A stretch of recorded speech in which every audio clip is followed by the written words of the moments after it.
Hello, my friend. Welcome back. And today we're going to talk about the 4 forms that a script supervisor uses when working on a film set. We're going to talk about what the form is, who gets it, and why you need it. All right, so let's get started.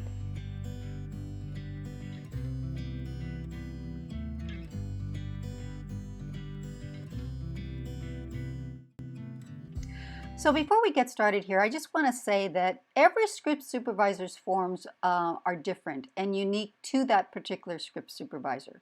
Now, one person may use the same form as another, but it's okay to revise it so that it works best for you. I know when I first started, I had my forms looking one way and they ended up looking very different because as time went on, I saw other people's forms and I thought, you know what, I really like the way that looks, or this works better for me.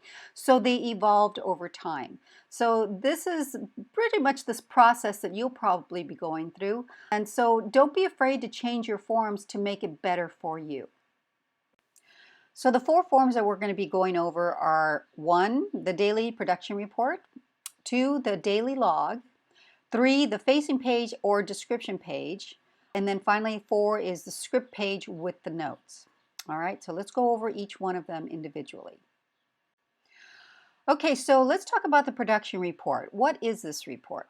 This report is the report that is the blueprint for the whole day. Okay, so it shows you what we shot that day, what wasn't shot that day, if anything special happened, if there were delays, it started raining, any special notes, and specifically what was done that day.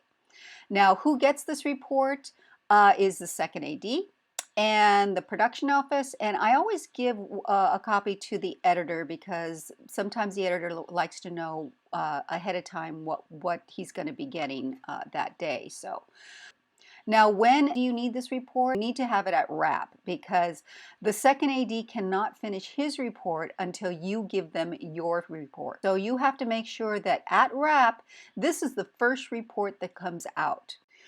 Okay, so the elements to the production report include a shooting day and date, the call times, which include the first shot of the day, the meal times, the wrap times, total pages, time, scene, setup counts, details of the day's work. For example, how many camera rolls were done, how many sound rolls were done, if there were any wild tracks that day, scenes complete or partially complete, scenes scheduled but not shot, details of things that went wrong or reasons for delay, and what is still owed from from what was shot. So it's a detailed report of what was scheduled that day, what was done, and what was not done. Okay, so here is a sample of my report. This is the one I use. The one on the left, obviously, is a blank report, and the one on the right is one that I have filled out. I'm not going to go over all the details of this report because I'm going to do that in another video because it is a little more detailed and I don't want to go over all of that right now. But this just gives you an idea of what a script supervisor's report looks like. Okay, so let's talk about the daily log. Now, what is this report? Now, this is a report that shows all the setups that were shot that day in the order that they were shot. Now, who gets this report? The assistant editor, and a copy goes to production. And when and why do you need this form? Well, first of all, you want to return it in at wrap because the assistant editor needs this to know what they will get from the lab or the transfer house. And also production gets one just for a backup just in case.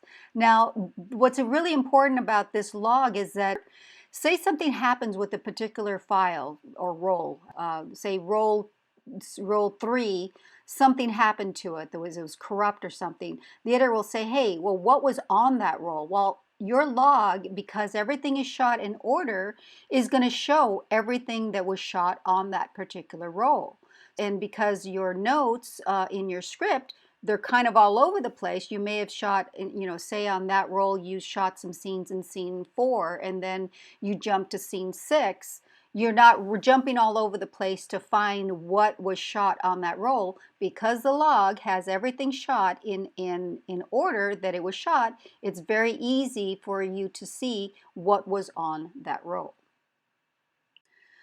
So let's look at the elements that that are on the log. First of all, you're going to have your camera and sound rolls. You're going to have your setups that were shot that day, the takes and the prints, the notes on the takes, what was good or bad about the take, the director's preferences, and then a short description of the shot so that the editor knows if it's a wide shot or a close-up.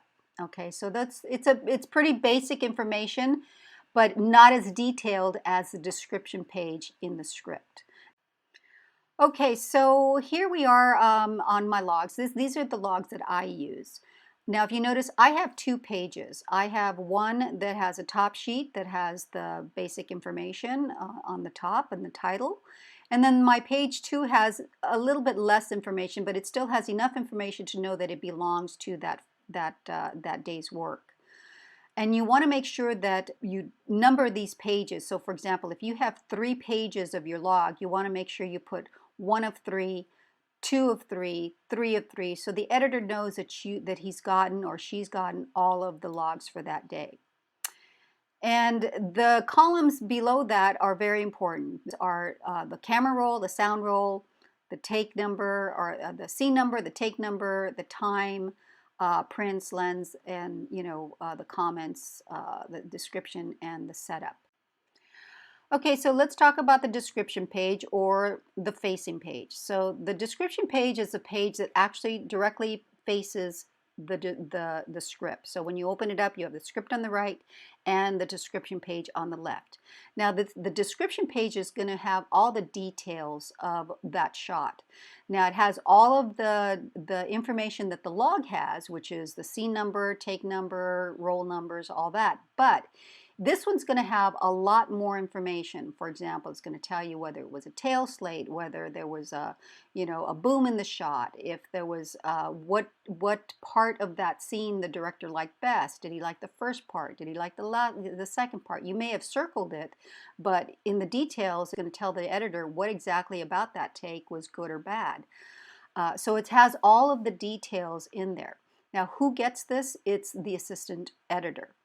And now the thing about the description page, along with the script page with the notes, and I'm going to go over the script page in just a second, but they kind of go hand in hand. So when you turn in the description page, you're also turning in the script page because they face each other. They're married, so they have to stay together.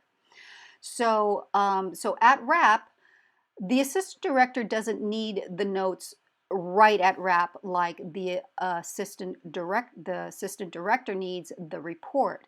The assistant editor needs these notes most likely at the very earliest the next day, because he's probably not, or she is probably not going to be editing until the next day. So you have time to put those, clean those notes up a little bit before you go home.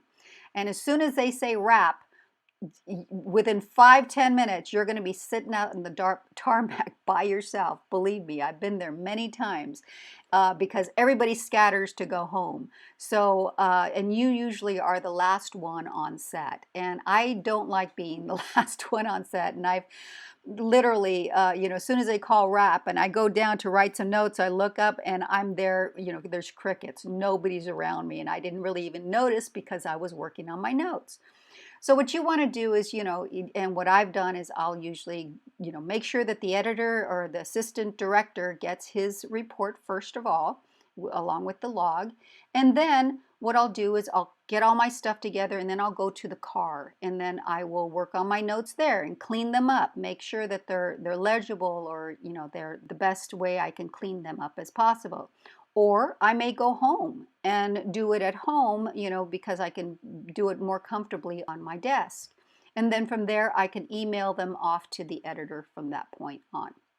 So it's very important to, get those notes in. If you don't get those in that evening, make sure you get them in the next day. But you have a little bit of time to get those notes together. So the elements to the description page are basically the slate number, the take number, the shot size, the action, technical notes like whether it's VFX, the lens information, camera and sound numbers, and the comments. So and again, a lot more information in there, but this is in general what the description page shows. Now we finally come to our script page with the notes, and this is the page where you draw your lines and you have your squiggly lines, and any alternate dialogue changes, any little diagrams that you want to write on your script, any action notes, and it goes on. Who gets this? It's the assistant editor. And when and why do you need it? Obviously, these are the script notes. So it's very important for the editor to get the script with the notes. And this you turn in along with your description page, okay? And the elements to the script page with the notes, you're going to have your camera lines, you're going to have your scene numbers, dialogue changes, screen direction notes, action notes, continuity notes, story notes, any kind of notes that are going to help you, with your continuity. Okay, so let's go over a few examples. Now, again, these are the ones that I got off the internet, so you can just find this yourself. This is from one company called New Aid Experiment, excuse me. And as you can see, they have, looks like these notes, they just have the top line, and then as they do a setup, they will draw their horizontal lines as they go along. Here's another one from Shirley Ulmer. This is actually the format that I pretty much use. It's from the role of the script supervisor in film and television. I really like this format because it's clean, it's easy to read, and I just find it much easier for me. So again, this is the format that I usually use. And then here's another one from RavePad, which is again just another format that of script supervising notes that you can use. So there you have it. Those are the 4 forms that a script supervisor uses on set and is required to turn in at the end of the evening or day, whenever you're shooting. I hope this helps you. I'm going to go over each one of those forms in a separate video for each one of those, because there's a lot more detail that you can go into for each one of the forms. But for now, that just kind of gives you an overview of what the forms are and which ones you need to turn in right away and which ones you can kind of hold off and turn on a little bit later. All right, so I hope this helped you, and please leave me a comment below. If you haven't subscribed, please subscribe. This really helps my channel, lets me know what you want to see. So in the comments, let me know if there's a video that you want me to put together. Just let me know, and I will try my best to get it out there.